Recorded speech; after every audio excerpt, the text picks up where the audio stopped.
बहुत लोग मेरे पास आते हैं, सबके सामने तो बात कह भी नहीं पाते, लेकिन साधुओं से पराये वो बातें सब साझा कर लेते हैं, शेयर कर लेते हैं कि जो बातें आम सदग्रस्तों में नहीं बता पाते। क्या बात है, वो जो शर्म की बात लोग कहते हैं, कर्जा चढ़ जाता है किसी न किसी ब्याह में, शादी में, मकान बनाने में, बीमारी में पैसा ले लेते हैं और फिर वो कर्जा नहीं उतरता, तो वो एक रात में एक हमारे को परेशान करता है कि भाई किसी का कर्जा है। तो वो बेचारे अच्छे लोग भी हैं, वो ये भी है कि भाई ऐसा भी नहीं कर्जा लेकर के मुकर के भाई कैसे दें, कहाँ से दें, नहीं देना भी चाहते हैं। इसी तरह के लोगों के लिए बात बताई जा रही है। तो उनके लिए एक उपाय है, हम आर्य हैं, हम वैदिक हैं, हम सनातनी हैं, हम हिंदू हैं, हम अपने देवी देवताओं पर बहुत बड़ा विश्वास रखें, भरोसा रखें। तो हमें जो है वो एक गजेंद्र मोक्ष भागवत के अंदर एक प्रकरण आता है कि वो पता ही है आपको, भागवत को पढ़ेंगे तो भाई पिछले जन्म में हा हा हु नाम के जो है वो गंधर्व थे और उनकी परस्पर लड़ाई हुई और लड़ाई होकर के जो है मैं सुंदर गाता हूँ, मैं सुंदर हूँ, तो ऐसे एक जो है ऋषि ने उनको, ऋषि को देख करके उन्होंने कहा ये तो ऋषि जो है हाथी की तरह से पड़े हुए हैं। दूसरे ने कहा निग्रह गहा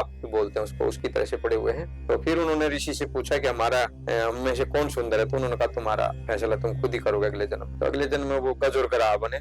लड़ाई प्रसिद्ध है, वो पुराणों में कथा आती है, भागवत में भी और पुराणों में भी लिखी हुई है। ऐसे साधुओं के मुख से भी सुनते हैं, उसके भजन भी बहुत लोग गाते हैं। तो ऐसा चला कि भाई वो समुद्र में पानी के जलाशय में चला गया पानी पीने के लिए, मस्ती करने के लिए हाथी, और गराह ने पैर पकड़े, बहुत समय तक पकड़े रहा। तो उसने जो है वो जब कुछ भी रास्ता नहीं सूझता तो परमात्मा सूझते हैं। ऐसा हमारा भी अपने जीवन का ऐसा देखते हैं, प्राय हम समाज में भी ऐसा सामान्य साधारणतः देखने को मिलता है। व्यवहार में भी जब घबरा जाता आदमी परमात्मा को याद करता है, तो उस हाथी ने जो है परमात्मा को याद किया, विष्णु को जो है चक्र सुदर्शन आकर के उन्होंने दोनों को मुक्ति दिलाई। तो कर्जा जो लेता है वो दुखी होता है, जिससे कर्जा ले रखा है कि बीच ने मेरे से कर्जा ले लिया, कर्जा, वो भी तो दुख है बेचारा। तो उस गजेंद्र मोक्ष का विधि से पाठ करें तो परमात्मा की कृपा से आपको धन की आमदनी होगी और जिसका कर्जा आप देना चाह रहे हैं उसका कर्जा देंगे। ये विधि आपको बहुत बढ़िया ढंग से सीख लेनी चाहिए, बढ़िया दीपक जगा करके, भगवान का फोटो रख करके विष्णु का। और गजेंद्र मोक्ष के दोनों एक तो जो है वो श्लोक हैं संस्कृत में, लोग संस्कृत नहीं पढ़ पाते तो हिंदी पढ़ ले, और छंदबद्ध भी कर दिया किसी महापुरुष ने।